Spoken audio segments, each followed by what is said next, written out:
So now, suppose this is a Cartesian fluent. Before we are going to find the value of theta, first we find tan alpha, and tan alpha is y upon x. It is a mod y upon x. Tan alpha is y upon x. That means imaginary of z upon real of z. If a complex number z is given x plus iy form, so x is the real part and y is the imaginary part. So first we find the value of alpha and then we find the value of theta. If z lie in first quadrant, so theta is equal to alpha. If z lie in second quadrant, theta is equal to 180 minus alpha. If it is lie in third quadrant, so theta is equal to minus 180 plus alpha. And if it is lie in fourth quadrant, so theta is equal to minus alpha. So this is the way we can find the value of theta. So now understand, it's a very easy concept.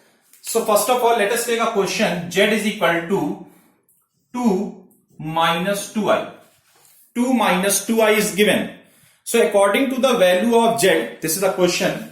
According to the value of z, please listen very carefully and understand the steps of the questions. Z is equal to 2 minus 2i. So it is coming 2 minus 2. First we find the real position and the imaginary position, means the value of x and the value of y, 2 comma minus 2. After writing the values of x and y in this ordered pair form, this is known as ordered pair, then identify in which quadrant it will lie. So it is positive and it is negative. It is lie in fourth quadrant. It is lie in fourth quadrant.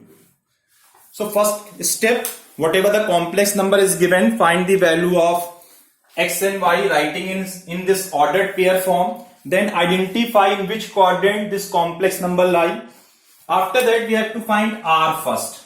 R means under root 2 square plus 2 square. R is known as modulus, and you know how to find modulus of complex number. It's 4 plus 4. It's under root 8, which gives 2 root 2. Now after finding the value of r, we are going to find the value of tan alpha.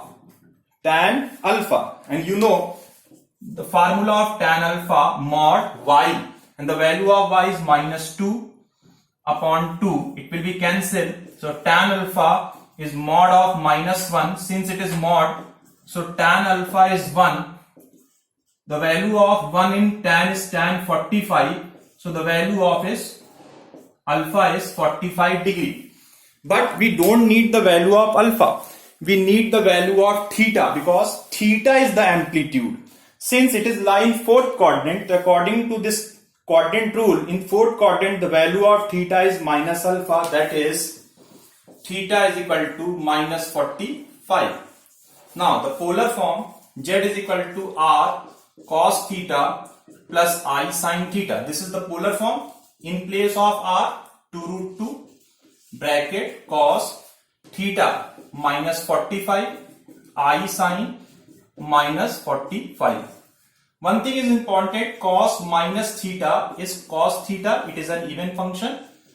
Sin minus theta is minus sin theta, it is an odd function. This will be explained in the chapter of trigonometry. So complex number z, the final answer z is equal to 2 root 2 cos 45 minus 45 become cos 45 minus plus minus I sin 45.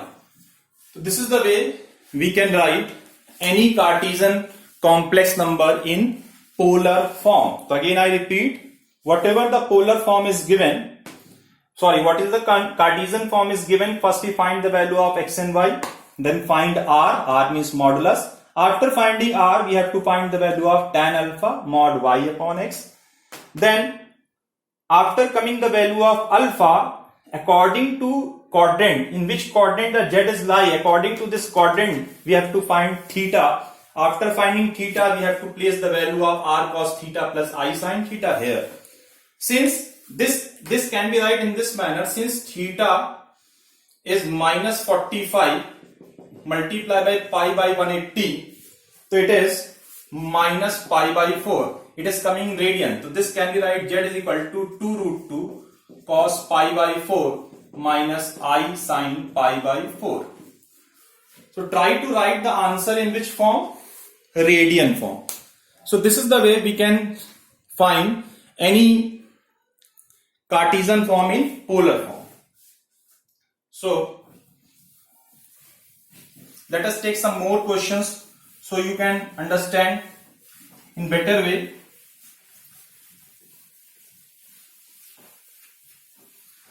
Suppose z is equal to minus 1 minus root 3i is given, and the question is saying write in polar form. Z is equal to minus 1 minus root 3i. So first step to identify x minus 1, y minus root 3. Identifying the real value and imaginary value. Real means x, imaginary means y. After identifying both are negative, lie in which quadrant? Third quadrant. So first we find r. R is under root minus 1 square plus minus root 3 square. So it is under root 4, which gives 2. Then we have to find the value of tan alpha mod y by x.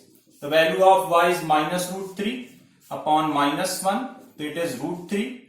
Tan alpha is root 3. So tan alpha, since root 3 is a standard value, it is tan 60 degree. So alpha is 60 degree.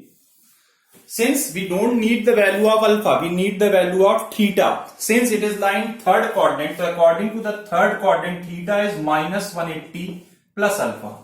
So minus 180 plus 60 minus 120.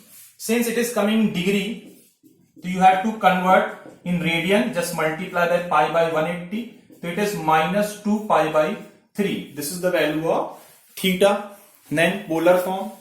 Z is equal to r cos theta plus I sin theta. So Z is equal to r in place of r, that is 2 cos, since it is minus, so directly you can write 2 pi by 3 minus I sin 2 pi by 3. Again I repeat, cos minus theta is cos theta and sin minus theta is minus sin theta.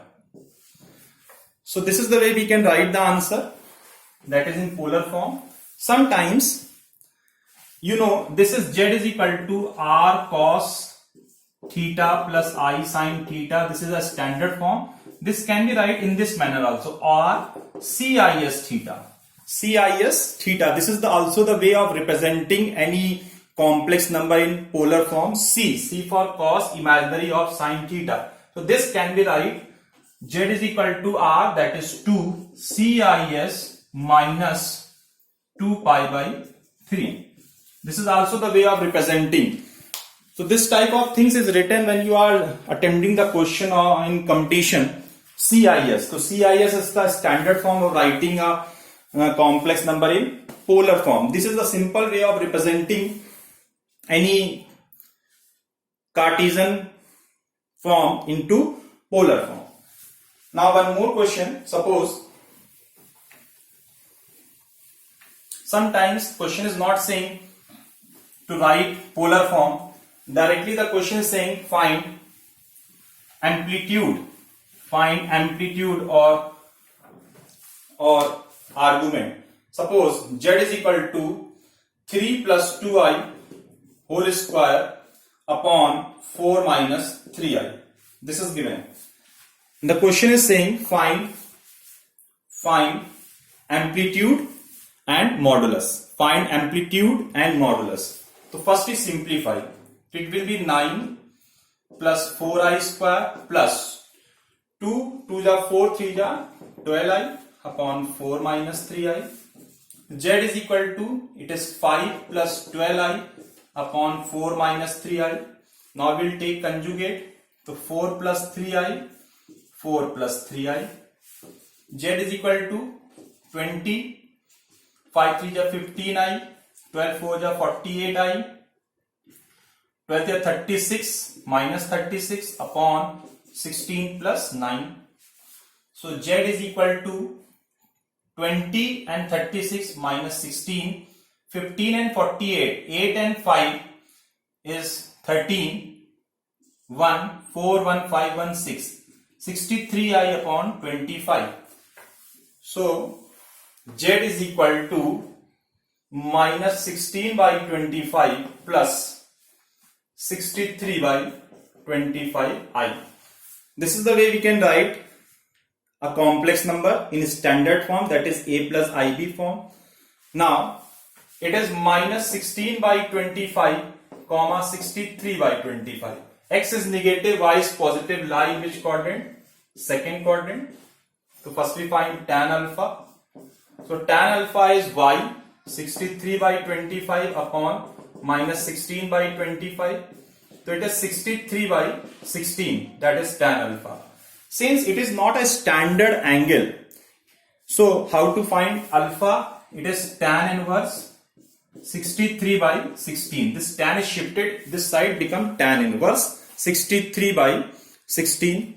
Since it is lying second quadrant, so theta is equal to 180 minus alpha. So 180 minus alpha, that is tan inverse 63 by 16. So whenever the angle is appear in this manner, which is not giving a standard angle, so we can solve in this manner by shifting tan, this side become tan inverse. So this is the value of argument, that is theta. We need the value of theta, so this is the value of argument. So why I am explaining this question, sometimes the value is coming in not in a standard form, so this will be shifted to other side to find the value of argument, also known as amplitude. So this is a simple way of converting any complex number into polar form. One more question. Suppose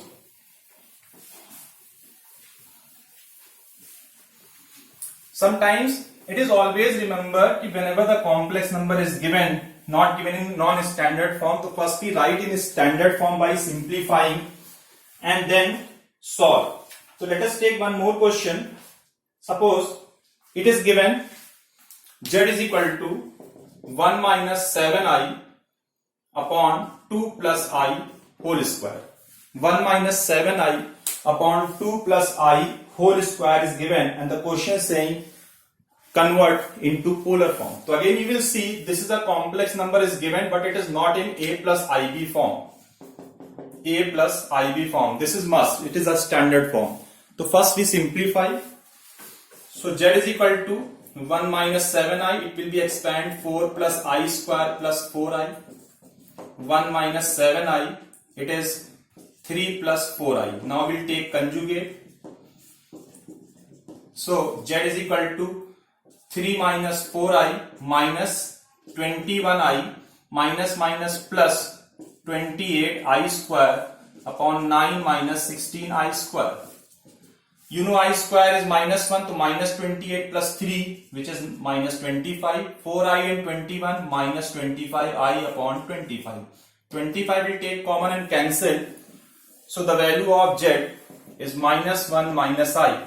That is minus 1 comma minus 1 lie in third quadrant. So first we find r, minus 1 square minus 1 square, that is root 2. After writing the complex number in standard form, write in ordered pair form a and b, identify in which quadrant it will be lie, that is third quadrant, then find r. Then we find tan alpha minus 1 upon minus 1, that is y upon x. So tan alpha is 1, so alpha is 45 degree. Since it is lying third quadrant again, so according to the quadrant method, third quadrant theta is minus 180 plus alpha, minus 180 plus 45, minus 135, multiply by pi by 180 to convert into radian, it is minus 3 pi by 4. This is the value of theta. In this case, 1 is a standard numerical value, so it gives a standard angle. The previous case, the numerical value is coming, which is a non-standard form, so we have to shift it tan to other side, become tan inverse. Now z is equal to r cos theta. Yeah, you can directly write r cis theta. So z is equal to r. The value of r is root 2. Cis theta is minus 3 pi by 4. So this is the best way of writing the answer. So this is the way we can solve a complex number in polar form and representing a complex number in Argand plane. So please solve questions. We will give the worksheet and solve, and then in the next class we will continue further the subtopics of complex number. So thank you very much for today's class.